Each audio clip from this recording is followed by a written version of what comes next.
Welcome back, friends. Last guy here. Time for more Great Ace Attorney, a voice LP. Real quick, so been watching the Phoenix Wright anime with Jinx, and here's the thing with it. It's inferior because it's super rushed. Like, it's just retelling the games. Like, I'd rather just play the games again. It's still funny, but it's just like, wow, this is way better in the games. Let's continue. The inconsistency explained. To be clear, I'm still at the stage of gathering data in my research. My hypothesis states the kinesis cannot transport metal, though. Hence, the metal weapon would have stayed put. In other words, the point just raised by Mr. Naruhodo is an inconsistency at all. Mr. Asmund was the patron of my research. Without him, my work wouldn't have been possible. Now I have a duty to protect the incredible machine that we built together. I see. Oh no.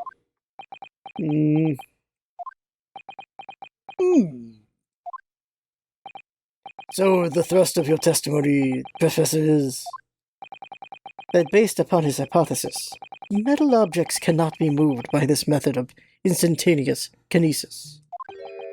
In other words, since the screwdriver is made of metal, even if it remained lodged in the victim's chest, its subsequent discovery on the stage despite the victim being found elsewhere is not an inconsistency. And therefore, Professor Albert Hellbrain could still have been the killer. My great hypothesis holds, you see! We had to make the cage used to contain the subject from wood for that very reason. I was not addressing you, a witness. Professor Hairbrain? Yes? Whose side are you on here? On the side of science! I don't take sides, Miss Naruto. No. My only interest lies in upholding my hypothesis. I'm a scientist after all. It's true. Scientists should be only seeking the answer. The truth. Not their own what's best for them. Is he working for us or against us? It's very hard to tell. Let's see how you cross-examine this testimony, my Nipponese friend. Yes, fire away, Mr. Naruhodo. Alright, here we go.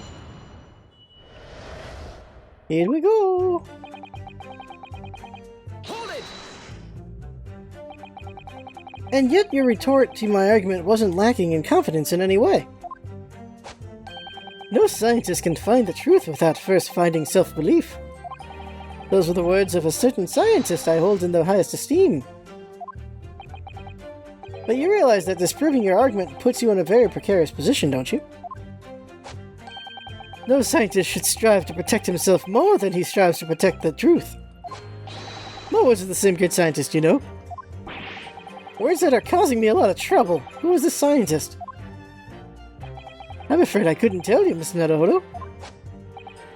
But as soon as I remember the magnificent genius's name, you'll be the first to know. It might be worth keeping the names of your idols to mind. You're wasting your breath, my learned friend. This scatterbrain even forgets my name at times. The Lord von Zeeks really did have a friend once, but I didn't notice hell freezing over. 1 second. Okay. Next one. Hold it! Your hypothesis states it, so this isn't proven then?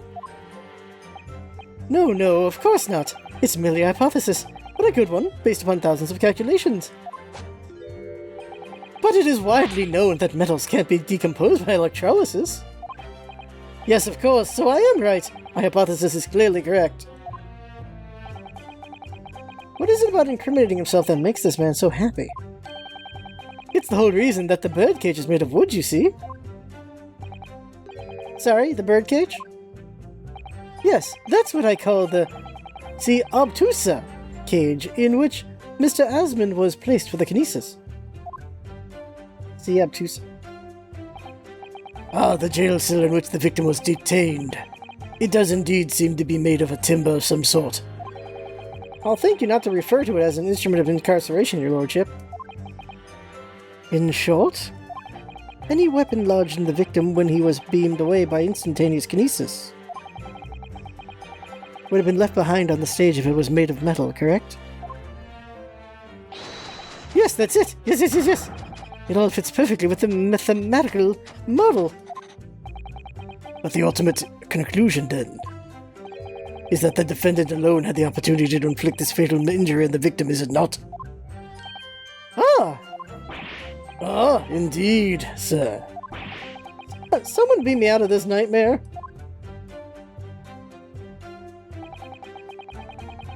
Hold it! You seem to be pleased about that. Yes, another example of my hypothesis holding true. But I sense some sarcasm, Mr. Naruhodo. Are you not pleased? No. I knew it. At the end of the day, I'm the one responsible for Mr. Asmund losing his life. The advancement of science is no excuse, I know that. No, you're quite right. Tell the court, did you have a close relationship with Mr. Asmund? Oh, well, no, not really. I mean, I'd only met him 2 or 3 times. We only ever discussed my hypothesis in the project and the research grant, of course. Hold it! How did you come to know Mr. Asmund in the first place? A little book. A year ago now, a small provincial science journal published a little paper about my work. That's a scientific journal? Good grief, I should need new spectacles. I might have had an extraordinary hypothesis and great promise, but at the time, I had no money. I had to eat tiny little meals at a tiny little cafe, and drink watered-down water out of a tiny little glass. But Mr. Asmund read the paper and came to visit me at my tiny little laboratory. And offered you money to help you fund your work? Exactly, that's exactly what happened. I handled the theoretical side of things, and Mr. Asmund provided me with an engineer for the practical. And the 3 of us produced that fantastic machine together. The machine that you brought to the Great Exhibition to demonstrate. We had to apply to the government for some sort of inspection to be allowed to exhibit, I think. I didn't understand all that side of things. Mr. Asmund took care of all of it. He was a wonderful man, really. I owe him everything.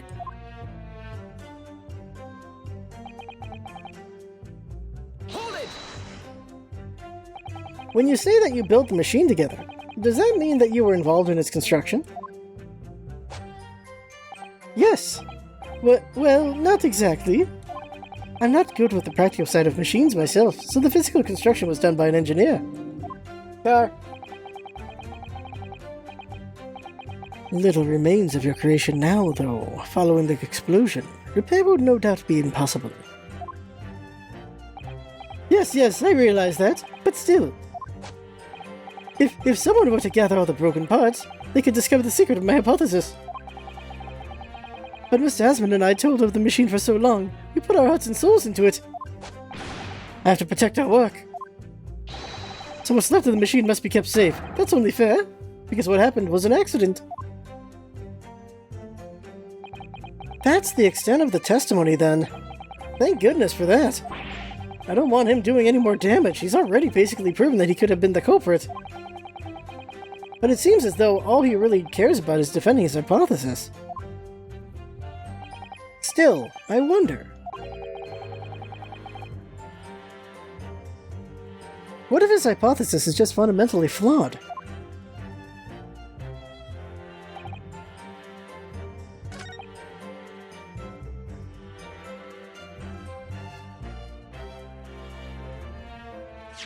Let's take a look at some things that might be metal. Aren't his glasses metal? Let's go with that. Objection! Professor Harebrain, you say that according to your hypothesis, nothing made of metal can be beamed by instantaneous kinesis using the machine you made, is that right? Yes, that's right. Spot on. Exactly correct. In that case, I'd ask you to have a look at this photograph that was taken at the scene. In particular, I'd like you to pay attention to the victim's face. You can clearly see that Mr. Aspen is wearing a pair of spectacles with a metal rim. What? Metal? No! Metal can't... That's not... metal? No! We've already established that the proposed murder weapon, the screwdriver, was found on the stage. However, if your hypothesis correctly predicted that outcome, it should have also predicted that the metal-rimmed spectacles would be found in the same place. Ah! My hypothesis! My hypothesis! Professor Harebrained, this isn't easy for me to say, but your hypothesis is clearly flawed. Ah! Order! Order! Order! Counsel, what is the implication of this? If on the day in question the alleged instantaneous kinesis never actually took place, then it's entirely possible that the victim was killed somewhere other than on the stage. And in that case, someone other than the defendant could have been the culprit. But my hypothesis is sound! I proved it that day. The experiment was a success. The experiment was proof of all my work. He's objecting. Oh, if I could say something here in my capacity as a fellow of the Royal Society. Yes, juror number 4. Go ahead. As a man of science, there's one thing I simply cannot abide. And that's a fraud who pretends to be a fellow man of science. What? Wait! Great Scott! Are you suggesting my science is suspect? It's just been disproven, hasn't it? In front of all of us. In other words, the whole demonstration was a complete nonsense from start to finish. Believe me, my fellow jurors, when I tell you that this man is a heel, a bounder, and a fraud.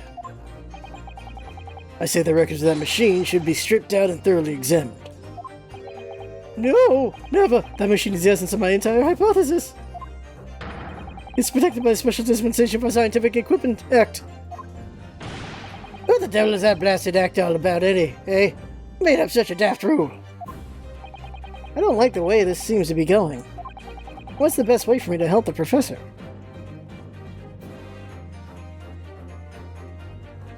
What can we object, though?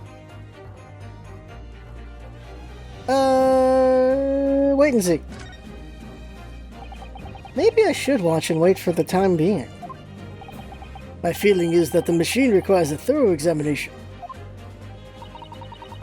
But what about his special dispensation that's been mentioned? Oh gosh, this is all too much. If it's determined that the machine itself was the murder weapon, I think you'll find that act won't apply. Of course it was the murder weapon. Anyone can see that as plain as day. So we're all in agreement, are we? That the machine should be stripped? Huh! If I don't do something, they'll... Objection! Now we have to object. Alright. Professor Harebrained has yet to perfect his invention. That would seem to be the case, yes. But even so... Even so what? Going to such trouble and expense to create a fake machine to display in public. You would have absolutely no reason to do such a thing. Objection! He had an obvious reason to do exactly that. To kill the guy. For the research grant money. Ah! The government was foolish enough to have deemed the man's ridiculous notion plausible. He and his conspirators would have received a handsome sum indeed. I gotta see something. Is this gonna keep changing colors? No, it's yellow now. Okay. Conspirators? What would be the value of such a grant? 10 pounds? You're an order of magnitude out, madam. 500 pounds a year. Oh, you could live handsome on that much for years. The Society's noticed an increase in bogus public demonstrations in the field of science recently. It's gonna go yellow, yep. Plenty of scientists arguing with each other to get the largest slice of the fun and cake. People's greed is plenty motive enough for murder, I assure you.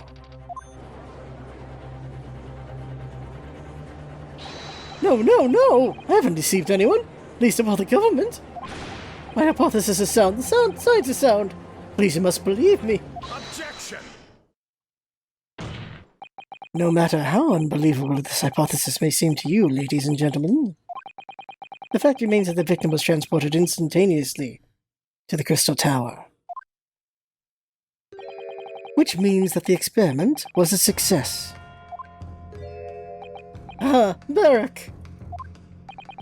And therefore, the only person who could have possibly committed this murder is the accused.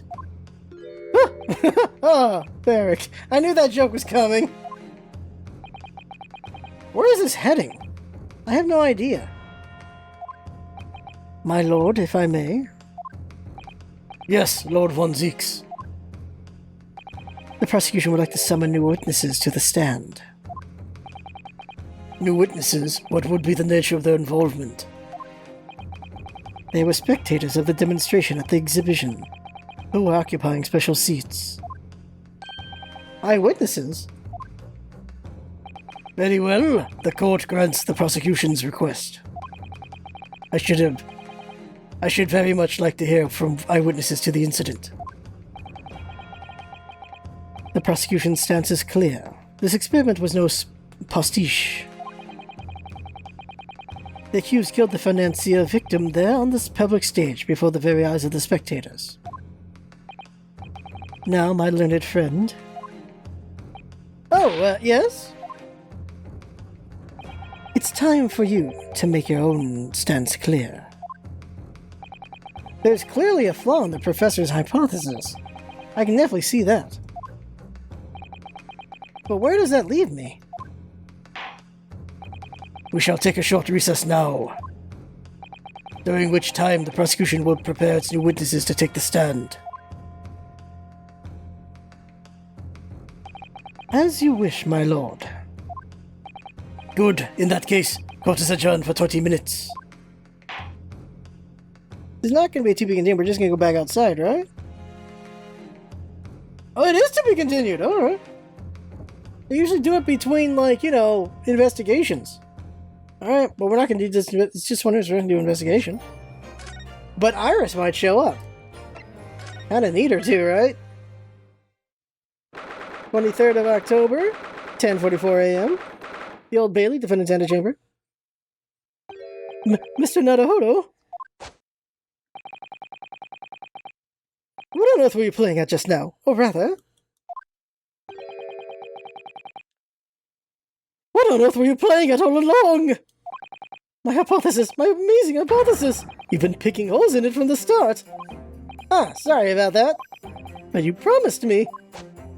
You said you'd prove that dreaded explosion was an accident, not murder. You said you'd keep my precious invention from falling into anyone else's hands. What have you done so far is try to undermine me. Hasn't he done the same? Yes, I did make you a promise, you're right. I said that I'd believe in you and fight for your freedom to the very end. But I also told you I was no scientist.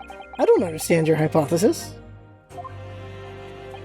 The fact is, there's an undeniable flaw in your logic, isn't there? Ah, but if I just run through some equations...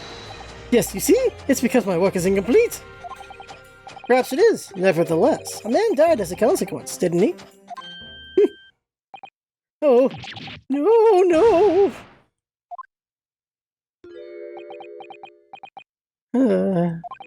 You're right. You're so right. It's all my fault. And I have no right to blame you for my failures. I'm a disaster. Not just a scientist, but as a human being.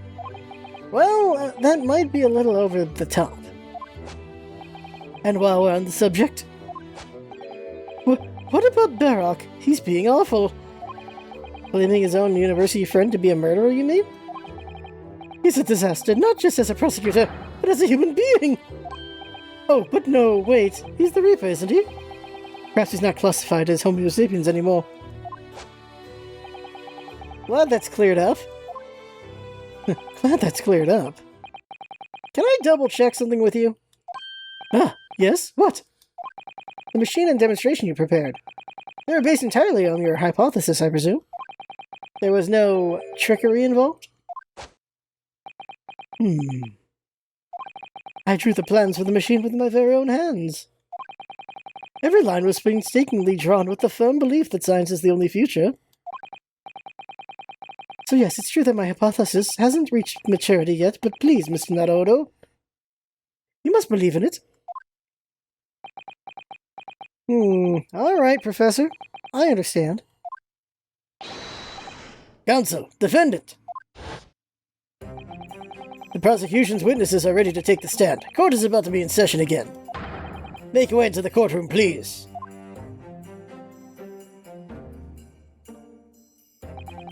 It all hinges on that demonstration. If the professor's hypothesis is sound as he claims, it leaves him as the only person who could possibly have killed the victim. But on the other hand, Mr. Sholmes was adamant. A practical implementation such as was attempted by the professor at the Great Exhibition is quite impossible. So really, what should I be trying to prove here? That someone made that thing explode. That's the best you can do. Someone tampered with it. 23rd October, 11 a.m., the Old Bailey courtroom. I think we're allowed to have a sword. In the name of Her Majesty the Queen, I hereby reconvene the proceedings of this court. Counsels for the defense and prosecution, are you ready for the new witnesses to testify? The prosecution is ready, my lord. As is the defense, my lord. So, Lord Von Zeeks, I believe these new witnesses saw the demonstration on the day in question with their own eyes. Indeed they did. And as luck would have it, one of them is a police detective. Is it Gregson and Guinea? So the testimony we're about to hear can be considered highly reliable. Perfect, a detective of all people. The prosecution's stance remains unchanged. Though it ended in tragedy, the demonstration on the day in question was scientifically sound. And consequently, the sole person with the opportunity to have committed this act of murder is the only other individual to have been present on the stage at the time, the accused. Thank you, counsel. The prosecution's position is clear. So bring forth your witnesses now. Bailiff, show the witnesses in. The witnesses whose proximity to the incident on the day in question will clarify the truth unequivocally. Oh no, it's not. What the hell are these two? And there's Guinea. She's the detective. Witnesses, state your names and occupations for the court to hear. My name is Balthazar Loon. I am the impresario of all the hot air balloons in the vicinity of the Esperimento stage. My name is William Kostich Sigismund Olmstein. I have come to see the Great Exhibition all the way from my home in Bohemia.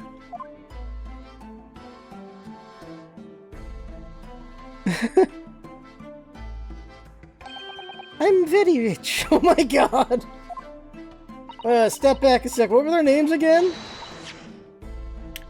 Balthazar Loon, but I think is just a, well, balloon. William Gottsrich. Sigismund Ornstein. So I think it's just Gottsrich is the joke here. Gottsreich?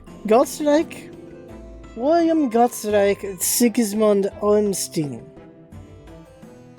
I'm going to just Gottsrich. I'm very rich.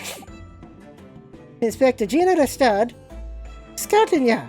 I'm a gate detective, even Eric Sholmes agrees. I don't know what I'm doing with this voice again. I was on security duty at the exhibition, and I got to go up in one of them balloons. It was amazing. There we go. There's the voice. Gina again? 3 cases. But she did... 4 cases. She did mention she'd seen the disaster from up in a balloon, actually, didn't she? And she clearly loved every minute of it. There were 3 balloons flying near the public experimentation stage when the incident occurred. Two of these witnesses were in one such balloon at the time and saw events unfold from the skies above. You make it sound like they were in the clouds. It was only an altitude of circa 60 feet, very low. Well, you can't see nothing if you fly too high, can you? 60 feet? About 18 meters, then. Thank you for your introductions. Now you will give your formal testimony for the court.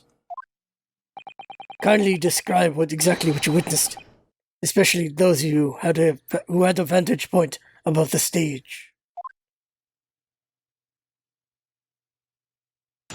Kid fall? Looks like he's got a bandage on his head, right? The view from 60 feet up. It was an incident terrible. I am only grateful that my balloons were not damaged. There's this huge bang from the stage, and then the next second, another bang in the sky beside us. And from amid the smoke, a cage appeared out of nowhere. The cage, it fell from the sky like a stone and crashed into the crystal tower. I didn't get a good look inside the cage, but no one went near it after it crashed into the tower. That was a different voice, wasn't it? Alright, okay, 5 things. A most extraordinary collective account, I must say. Can I just clarify something? There's a detail in the witness's testimony that I've not heard any mention of until now. A second bang. There it is. Specifically, there were 2 explosions? More precisely, 2 explosions in 2 separate places. Yes. Pop from that and pop from him crashing in. When the demonstration began, the balloon carrying the 2 witnesses was around here. There were other balloons in the air nearby at the time, carrying other passengers as well, to be clear. Pop! Then, as power was supplied to the machine for the demonstration, the first explosion occurred.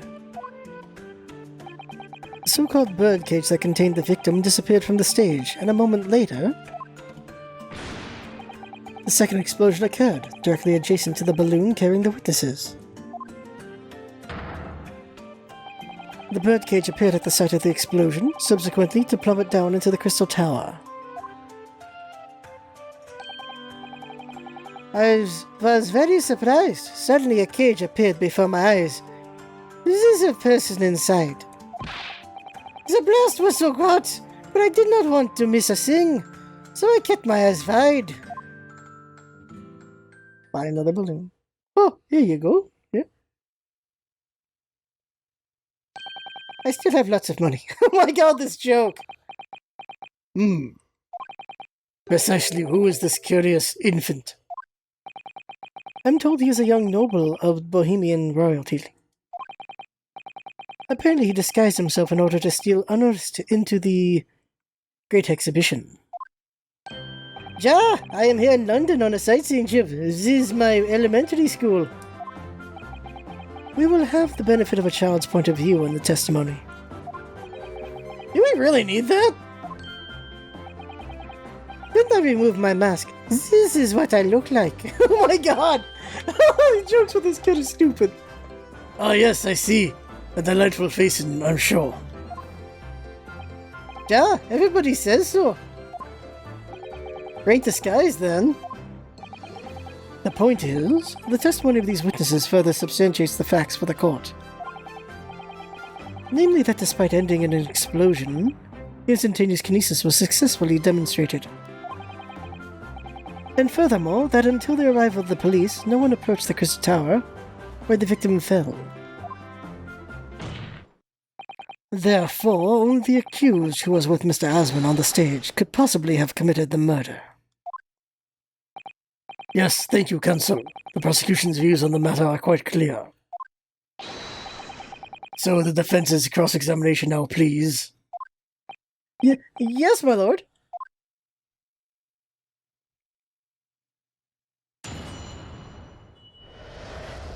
The view from 60 feet up. There we go. Hold it! There were 3 balloons flying above the experimentation stage at the time, I understand.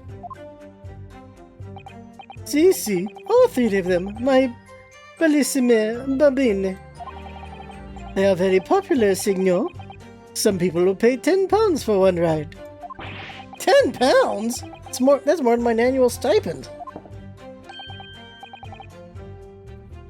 70 pounds a month. That is my pocket money.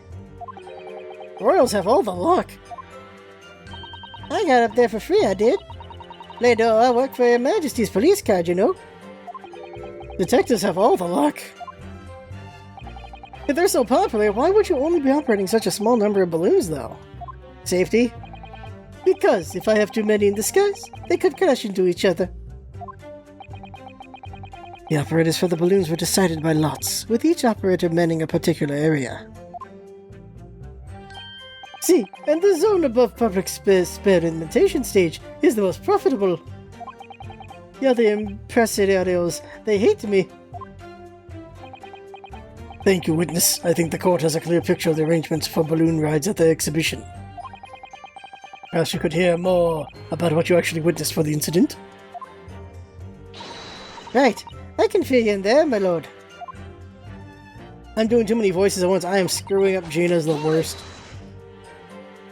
So you actually saw the accident happen from up in the air? Scottish. Yep, ain't it amazing what a detective gets to do, eh? I'm telling you, Odo, being a lawyer's a mug's game. You should join the force and we can go flying together. You know me so well. Yes, well, anyway, could you tell us exactly what you saw, do you think? Everything! We saw everything because we were up above it all. That dodgy cove climbing into that cage and that dodgy professor pulling all them levers. And that's when it happened. That's when there was that massive bang and the cage disappeared. Just like that. You're describing the moment the subject's body was decomposed. With electricity, I believe. I didn't know what to make of it. But then there was another bang right in my ear. I looked around and there was a huge great fireball right next to us in the sky. And there was nothing there before. See the kid later. And what appears after the flames? The cage, that's what? A description sounds like the moment after the man was beamed instantaneously through the air. It's mind-blowing, isn't it? And that's the 20th century for you, I reckon. So the people who actually saw the demonstration with their own eyes really believe they saw something miraculous taking place. We'll do the kid when we go through it all. Hold it! So you're saying that you witnessed the actual moment that the instantaneous kinesis took place? During this stay in London, I have seen many extraordinary things. The Renegade exhibition itself, this instantaneous kinesis, big explosions. That's the wrong voice. Big explosions, the British courtrooms, and strange creatures. Sorry? Strange creatures? Yeah, you. A most unusual creature from the East. Oh yes, but I see princes wearing masks every day of the week. Did you also see the moment that the cage materialized, Mr. Loon? No, I did not see the explosion myself, however. Hold it! Did you see that actually happen? No. In reality, I did not. I saw after it hit the tower. There was like around confusion around the stage, and I ran to see what had happened. I was terrorized by the idea that one of my balloons had crashed. Woohoo! I suppose they are his livelihood. But when I looked up in the sky, all my precious balloons were still there. I saw it though. I saw it slam into the tower. After all, I am a detective now. Then tell us what you saw, Inspector Lestrade. That's what I like to hear. Yeah, I'm getting mixed up in all these accents. It is killing me right now. Was it you who gave the order to keep people away? Use your head, Odo. How could I have been there? Could have been me. I was up in the balloon, weren't I? Right. So, cause I weren't available, it was the boss who had to leg it over there. It was getting shoved and kicked all over by the panicking specters as he tried to seal off the scene. It was really a sight to behold, I can tell you. Amazing. Poor Inspector Gregson. Anyway, I couldn't see the cage that well because of all the smoke. And I didn't really want to see, to be honest. I was scared out of me wits. Keep it together, Inspector. Prosecution really is asserting that the demonstration was genuine.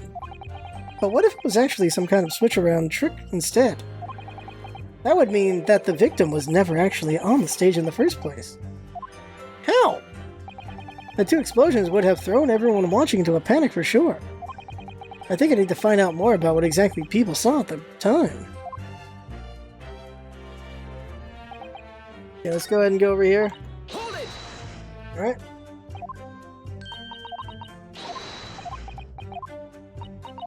Like, I find one accent, then I lose the other two. It keeps happening, I've noticed. Like, I had the other accents good, and then I lost them. Excuse me. Master Guts? Does your memory of the day differ? My teacher at elementary school said that when you meet someone for the first time, you should always use their name. Ah, yes, what was it again? William Gutsich Sigismund Olmstein. Just the four names, then? The point is, do you have something to say? Something to add in response to Detective Gina Lestrade's last remark, perhaps? Oi, get it right, Odo! It's Inspector Lestrade. Why does everyone have a problem with how I address them at the moment? That is not what I saw. Oh! Yeah, there was a second explosion and it was right beside a balloon. That is true. But I'm sure. Which is what I said, ain't it? 1 minute there was nothing there, and the next a massive explosion. My teacher at elementary school said that when someone else is speaking, if you are rude enough to interrupt, you will have the most awful life imaginable. Are all Bohemians brought up to be so full of joy? Another balloon. Ah, here you go, merci, there you go. Just before the second explosion happened next to our balloon, I clearly witnessed. There, I'm finding it. A green balloon flying in the sky. A green balloon? Eh? You what? I never saw nothing like that. Well, I did. I saw it. You can't say I didn't. If I complain to the council, I will cry and scream. My testimony is the truth. I am Bohemian Prince. You cannot say it's a lie. That is not allowed. Yes, laying the bleeding road, are you? Typical. Says the orphan who likes to remind people she works for Her Majesty's police. In that case, young man, I must ask you amend your formal testimony. In the interest of cordial national relations between Great Britain and Bohemia. Is that where we do the balloon now? It was not the skies that exploded. It was a green balloon that was next to ours at the time. Let's go ahead and press this now. I went the wrong way. I know what we can do for this, but do it. A green balloon, you say? Are you sure about that? Of course I am sure. I am a proud Bohemian Prince. All these questions are making me boring. I think you mean bored. Ach, English is very annoying. The language of my countrymen is far superior. Ragazzo, it is very wrong to lie. Lie? Flying balloons never explode. For the same reasons, the planets never explode. It is logical. Please tell me that doesn't mean logical. If you insult me, you insult all of Bohemia. Mother! I will have the army come and shoot all of your stupid balloons out of the sky. All of them! Okay, now I'm starting to get the voice.